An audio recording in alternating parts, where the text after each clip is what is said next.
Hello Cinemines, welcome to Cinemine Tamil. போன episode முடியும் போது 4வது எபிசோட்ல நமக்கு ஏதாவது சின்ன ஹிண்ட் தான் கொடுப்பாங்கன்னு நினைச்சா ஒரு பெரிய அணுகுண்டையோ ட்விஸ்டா இதுல கொடுத்துருக்காங்க. ஸோ இப்பவே சொல்லிடுறேன், திஸ் வீடியோ கண்டைன்ஸ் ஸ்பாய்லர்ஸ். போன எபிசோட்ல மாடியில இருந்து கீழே விழுந்து நோலன் இறந்த இடத்துல இருந்து தான் எபிசோட் 4 ஆரம்பிக்குது. அவர் இப்படி செஞ்சுக்கிட்டதுக்கு என்ன காரணமா இருக்கும்னு போலீஸ் ஜான் சாம்சன் கிட்ட விசாரிக்கிறாங்க. But he has no clue about it. அதுக்கப்புறம் பிரஸ் அங்க வர வாய்ப்பு இருக்கிறதால அவர் ரீச்சரை கூட்டிட்டு ஒரு பாருக்கு போறார். பேர் குடிச்சுக்கிட்டே 2 பேரும் பேச ஆரம்பிக்கிறாங்க. சாம்சனுக்கு தெரியாத ஏதோ ஒரு விஷயம் நோலனுக்கு தெரிஞ்சிருக்கு. அதனாலதான் அவர் மாடியில இருந்து குதிச்சிருக்கார்.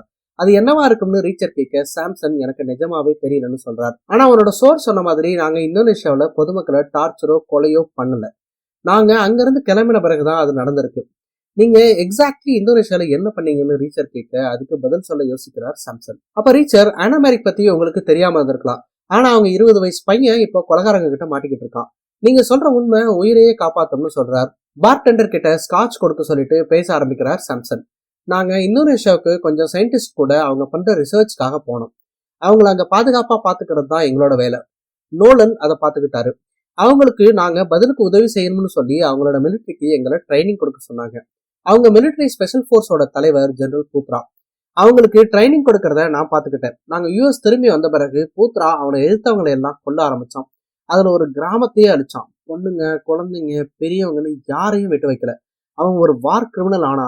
அதுக்கு ரீச்சர் அமெரிக்கா இதுக்கு முன்னாடியே பின் லாடன் மாதிரி ஆளுங்க கூட சேர்ந்து வேலை செஞ்சிருக்கேன்னு கேட்க சாம்சன் பூத்ராவோட படைக்கு நான் ட்ரைனிங் கொடுத்தது வெளியே தெரிஞ்சா என்னோட உழைப்பு எல்லாம் வீணா போயிடும்னு சொல்றாரு. அவர் லைலா கிட்ட எனக்கும் பூத்ரா பொதுமக்களுக்கு பண்ணதுக்கும் எந்த தொடர்பும் இல்லைன்னு சொல்லி ரீச்சர் கிட்ட சொல்றாரு. இன்ஃபேக்ட் பூத்ரா பண்ண கொடுமை எல்லாம் தெரிஞ்ச உடனே அவனை கண்ட்ரோல் பண்ண யூஎஸ் கவர்மெண்ட் ஒரு படையை அங்க அனுப்பினாங்கன்னு சொல்றாரு. அதுக்கு ரீச்சர் ஏதோ ஒரு விஷயம் நோலனை ஆனாவை தேடி சப்வேல போக வச்சிருக்கு. மாடியில இருந்து குதிச்சு தற்கொலை பண்ணவும் வச்சிருக்கு. அந்த பென்டிரைவை கண்டுபிடிச்சு அதுக்கான காரணத்தை நான் தெரிஞ்சுக்கதான் போறேன்னு சொல்றாரு. அப்படி கிடைச்சா அதை தான் கிட்ட கொடுக்க சொல்லி தன்னோட பர்சனல் நம்பரை கொடுக்கிறார் சாம்சன். பென்டிரைவ் வேணும்னு தான் என்னைய சிஐஏ கேங்ஸ்டர்ஸ் வச்சு அட்டாக் பண்ணீங்களான்னு ரீச்சர் கேட்க நான் எதையும் சட்டத்தை மீறி பண்ணல. அதோட சிஐஏ எனக்காக வேலை செய்யல. நான் பண்ணது ஒன்னே ஒண்ணுதான். நீ என்னை தேடி வந்தப்போ உன்ன டிபார்ட்மெண்ட் ஆஃப் டிஃபென்ஸ்ல வேலை செய்யறவங்க கிட்ட உன்னை அனுப்புனதுதான். அப்புறம் அந்த பென்டிரைவ்ல இருக்க விஷயம் அமெரிக்க அரசாங்கத்தோட ரகசியம். அது அரசாங்கத்துக்கிட்டே திரும்ப போகணும்னு தான் நான் விரும்புறேன்னு சொல்றார் சாம்சன். இவர்கிட்டயும் பென்டிரைவ்ல என்ன இருக்குன்னு பார்த்த அப்புறம் தான் அதை என்ன பண்ணணும்னு நான் முடிவு பண்ணுவேன்னு சொல்றார் ரீச்சர். அங்க இருந்து ரீச்சர் கிளம்பி வெளியே வரும்போது அவங்க இருக்க இடத்துக்கு சாம்சனோட வைஃப் வராங்க. நீ வரும்போதெல்லாம் கெட்ட விஷயம் தான் இங்க நடக்குது, இனி எங்களை தொந்தரவு பண்ணாதுன்னு சொல்லிட்டு அவங்க உள்ள போறாங்க. இன்னொரு பக்கம் ஆனாவோட இன்னொரு ஆபீஸ் இருக்க பில்டிங் இருக்க இடத்துக்கு வந்த டமேரா, ஜேக்கப் அண்ட் ரசல் 3 பேரும் அந்த ஆபீஸ்ல அமெரிக்க அரசாங்கம் 10 வருஷத்துக்கு மேல இருக்க கவர்மெண்ட் டாக்குமெண்ட்ஸ் எல்லாத்தையும் டிஜிட்டலா மாத்தி ஆன்லைன்ல ஸ்டோர் பண்றதை தெரிஞ்சுக்கிறாங்க. அதுக்கு பிறகு அந்த டாக்குமெண்ட் எல்லாம் எரிச்சிடுறாங்கன்னு தெரிஞ்சுக்கிறாங்க. டமேரா நாம உள்ள போய் ஆனாவுக்கு எந்த அளவுக்கு அக்சஸ் இருந்துச்சு, அவங்க எதை பென்டிரைவ்ல காப்பி பண்ணி எடுத்தாங்கன்னு கண்டுபிடிக்கணும்னு சொல்றாங்க. அதுக்காக அங்க வேலை செய்யற ஒரு பொண்ணை ஃபாலோ பண்ணி அவங்க ஐடி கார்டை அவங்களுக்கு தெரியாம திருடி டமேரா அந்த ஆபீஸ் உள்ள நுழையறாங்க. உள்ள போயிட்டு அங்க மேனேஜர் மாதிரி இருக்க ஒருத்தவங்க கிட்ட நான் தான் ஆனாவோட ரீப்ளேஸ்மெண்ட் சொல்றாங்க. அவங்க டமேராவை ஆனாவோட டெஸ்கே கூட்டு போய் ஆனாவோட ஐடியா வச்சு லாகின் பண்ணி கொடுத்துட்டு வேலையை ஆரம்பிக்க சொல்றாங்க. டமேரா ஆனா கடைசியா ஸ்கேன் பண்ணி டிஜிட்டலா மாத்தி அப்லோட் பண்ண ஃபைல்ஸ் என்னன்னு பார்க்க ஆரம்பிக்கிறாங்க. அவங்க ஸ்கேன் பண்ண ஃபைல்ஸ்ல ஒன்னு மட்டும் அப்லோட் ஆகாம டெலிட் ஆகியிருக்கு. அதுல என்ன இருந்திருக்குன்னு அவங்களால பார்க்க முடியல. மீன்வேல் டமேரா கார்டை யார்கிட்ட இருந்து திருடினாங்களோ அந்த லேடி செக்யூரிட்டி கிட்ட என்னோட கார்டை காணும்னு சொல்ல செக்யூரிட்டி அவங்க பேரை கேட்டு அவங்க ஐடியா 10 நிமிஷம் முன்னாடி தான் யாரோ யூஸ் பண்ணி உள்ள போயிருக்காங்கன்னு தெரிஞ்சுக்கிட்டு பில்டிங் உள்ள இருக்க செக்யூரிட்டிஸ்க்கு அலர்ட் பண்றாங்க. அந்த லேடி வந்துட்டு ஜேக்கப் டமேராவுக்கு போன் பண்ணி சொல்ல செக்யூரிட்டிஸ் அவங்கள பிடிக்காம டமேரா அங்க இருந்து எஸ்கேப் ஆகுறாங்க. அவங்கள கார்ல பிக்கப் பண்ண பிறகு 3 பேரும் அங்க இருந்து கிளம்புறாங்க. சாம்சன் கிட்ட இருந்து கிளம்பின ரீச்சரை போர்ட் கிட்ட வச்சு சிஐஏ பிடிக்க வராங்க. அவங்க கிட்ட இருந்து எஸ்கேப் ஆகி ஓட ஆரம்பிக்கிறவர் ஒரு ஃபிஷ் ஸ்டோரேஜ் ஃபெசிலிட்டி உள்ள போய் ஒளிஞ்சுக்கிறார். இந்த சீசன்ல இது ஒரு சூப்பரான ஆக்ஷன் சீன். இதுல 3 பேர்த்த அடிச்சு போட்டு அவங்க லீடரை அவர்கிட்ட இருந்த விலங்க வச்சு லாக் பண்ணிட்டு அங்க இருந்து கிளம்புறார் ரீச்சர். டமேரா, ஜேக்கப் அண்ட் ரசல் 3 பேரும் ஆனா ஆபீஸ்ல இருந்து பிலடெல்பியாவுக்கு வரும்போது ஆனாவோட ஆபீஸ்ல நடந்ததை ரீச்சருக்கு போன் பண்ணி இன்ஃபார்ம் பண்றாங்க. அப்ப இன்னும் கொஞ்ச நேரத்துல நாங்க பிலடெல்பியா வந்துருவோம், இப்ப டிராபிக்ல மாட்டிட்டு இருக்கோம்னு சொல்றாங்க. கன்ஸ்ட்ரக்ஷன் ஒர்க் நடக்கிறதால இவங்கள மாதிரி ஆனாவும் டிராபிக்ல மாட்டிக்கிட்டதாலதான் காரை எங்கேயோ ஒரு இடத்துல நிப்பாட்டிட்டு பக்கத்துல இருக்க சப்வே ஸ்டேஷன்ல போய் ட்ரெயின்ல ஏறி இருக்கலாம்னு ரீச்சர் சொல்றாரு. குறிப்பிட்ட டைமுக்குள்ள எங்கேயோ ரீச் ஆகணும்னு தான் ஆனா ட்ரெயின்ல ஏறி இருக்கணும். நீங்க அந்த ஸ்டேஷனுக்கு வாங்க, நானும் அங்க உங்களை மீட் பண்றேன்னு சொல்றாரு. ஸ்டேஷனுக்கு வெளியே ரீச்சருக்கு வெயிட் பண்ணும்போது பென் உயிரோடு இருக்க வாய்ப்பு இருக்கான்னு டமேரா கிட்ட அழுதுகிட்டே கேட்கிறார் ஜேக்கப். பென் செத்துட்டான்னு நமக்கு இன்னும் உறுதியா தெரியல, நீ கொஞ்சம் தைரியமா இருந்துட்டு ஆனாவோட டெஸ்க்ல இருந்து எடுத்துட்டு வந்த பென் கிராஜுவேஷன் ஆனப்போ எடுத்த போட்டோவை ஜேக்கப் கிட்ட கொடுக்குறாங்க அவங்க. ரீச்சர் அப்ப அங்க வராரு. அந்த ஒன்லி ஃபேன்ஸ் மாடலை கொண்ட கேங்ஸ்டர்ஸ் பென்னை கிட்னாப் பண்ணிருக்க வாய்ப்பு இருக்கு. அவங்க பென் டிரைவை லைலா கிட்ட கொடுக்காம குறிப்பிட்ட டைம்குள்ள அவங்க கிட்ட கொடுக்கணும், இல்லாட்டி உன் பையனை கொன்னிடுவோம்னு ஆனாவை மிரட்டி இருக்கணும். சீக்கிரமா அவங்க கிட்ட போக டிராபிக் அதிகமா இருந்ததால காரை விட்டுட்டு சப்வே ஸ்டேஷன்ல வந்து ட்ரெயின்ல ஏறி இருக்கணும்னு நினைக்கிறாங்க. ஆனா ட்ரெயின்ல அவங்க கிட்ட பென் டிரைவ் இல்ல. பென் டிரைவ் இல்லாம பென்னை காப்பாத்திருக்கவும் முடியாது. விச் மீன்ஸ் அவங்க ட்ரெயின்ல ஏறதுக்கு முன்னாடியே பென் வாஸ் டெட்னு ரீச்சர் சொல்ல, பென் உயிரோட இருந்தா தானே ஆனா பென் டிரைவை அவங்களுக்கு கொடுப்பாங்க, அதுக்குள்ள எப்படி கடத்தினவங்க பென்னை கொல்லுவாங்கன்னு ஜேக்கப் கேட்க, அதுக்கு ரீச்சர் கிட்னாப் பண்ணவங்க பென்னை ரொம்ப நேரம் வச்சிருக்க வாய்ப்பு இருந்திருக்காது. பென் உயிரோடு இருக்கான்னு வீடியோ கால் மூலமா ஆனா குறிப்பிட்ட டைம் வரைக்கும் ட்ராக் பண்ணியிருக்கலாம். அவங்க வர லேட் ஆனதுனால பென் உயிரோடு இருக்கானான்னு தெரிஞ்சுக்க அவனை பாக்கணும்னு ஆனா சொல்லி கடத்தினவங்க முடியாதுன்னு சொல்லியிருக்கலாம். Because he was dead.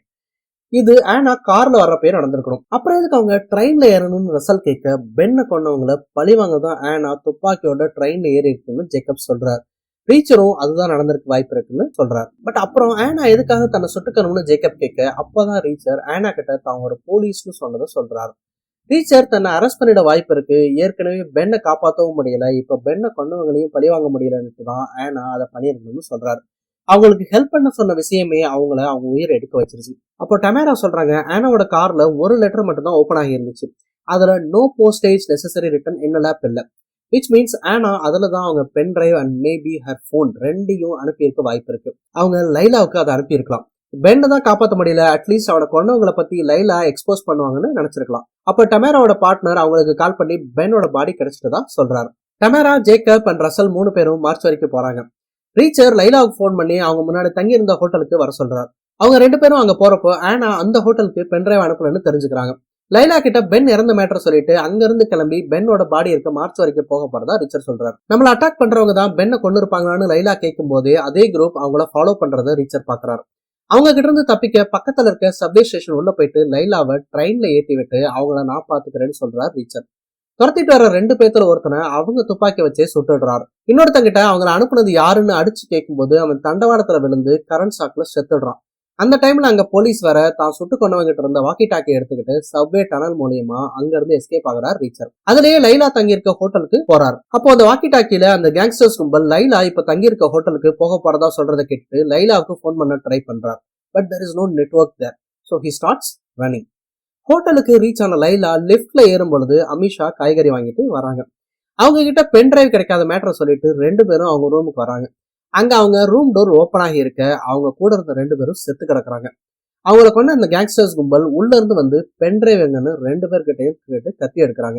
மீன்மேல் March வரையில பென்னோட பாடியை பார்த்துட்டு இவ்வளவு பெரிய பிரச்சனையில கூட என்னால எதுவும் செய்ய முடியாதுன்னு தான் ஆனா எனக்கு எதுவுமே சொல்லல, இனிமே தனக்கு யாருமே இல்லைன்னு மறுபடியும் எமோஷனல் ஆகிறார் ஜேக்கப்.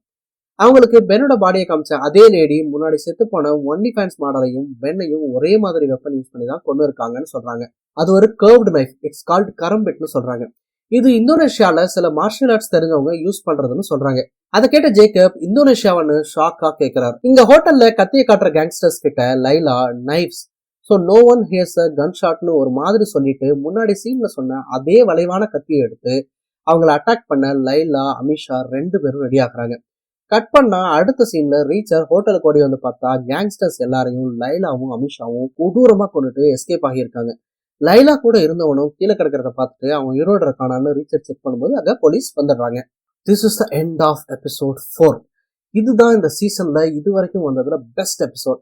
ஜேக்கப் மாதிரியே நமக்கும் பயங்கர ஷாக் தான். அதுவும் லைலாவும் அமிஷாவும் அந்த கத்தி எடுக்கும்போது எம்மாடி இவங்க தான் எல்லாத்தையும் பண்ணிட்டு ரீச்சர் உட்பட எல்லாரையும் ஏமாத்திட்டு இருக்காங்களான்னு நமக்கு ரிவியல் ஆகுது. விச் மீன்ஸ் இவங்க ஜெனரல் பூத்ராவோட விக்டிமா இருப்பாங்களான்னு டவுட்டா இருக்கு. அதோட ஜெனரல் பூத்ராவோட கேரக்டர் இன்னும் சீரீஸ்ல வரல, அந்த கேரக்டர் சீரீஸ்ல வரவும் போகுது. இவங்களுக்கும் பூத்ராவுக்கும் இருக்க கனெக்ஷன் என்ன, எதுக்காக இவங்க பென்டிரைவை தேடுறாங்க, அதுல என்ன இருக்குன்னு சீரீஸ் இப்போ ரொம்பவே ஒரு இன்ட்ரெஸ்டிங்கான பாயிண்ட ரீச் ஆகியிருக்கு. அதோட இந்த சீசன்ல ரீச்சர் ரொம்பவே டிஸ்ட்ராக்ட் ஆகியிருக்காருன்னு தோணுது. பிகாஸ் லைலா தன்னை ஏமாத்துறதை கண்டுபிடிச்சு அவர் முதல் தடவையே சுதாரிக்கல.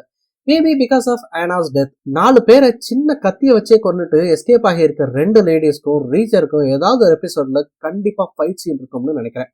என்ன நடக்க போகுதுன்னு பார்ப்போம். சீரீஸ் இது வரைக்கும் எப்படி இருந்துச்சுன்னு நீங்க கமெண்ட்ல சொல்லுங்க. அப்படியே கண்டிப்பா நம்ம சேனலுக்கு சப்ஸ்கிரைப் பண்ணிடுங்க.